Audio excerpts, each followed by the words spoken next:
hauteur thermique, ce sera pour 2035.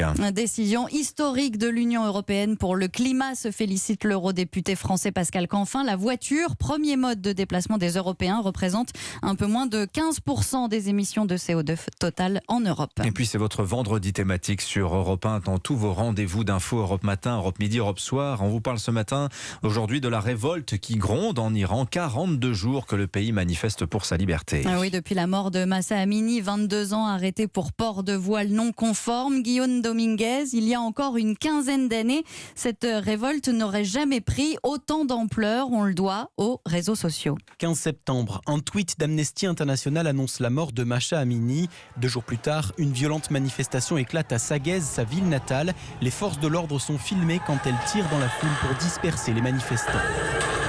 Grâce aux réseaux sociaux, l'appel à la révolution se répand. Le 20 septembre, dans toutes les grandes villes du pays, sous le hashtag Iran Révolution, le mouvement gagne les universités et devient une fronde contre le régime. Sur Instagram, Twitter, Facebook, des centaines de vidéos montrent des manifestantes. Elles retirent leur voile en public et se filment en train de se couper les cheveux. La fronde spontanée devient une fronde organisée avec un seul objectif, inimaginable auparavant, renverser le régime.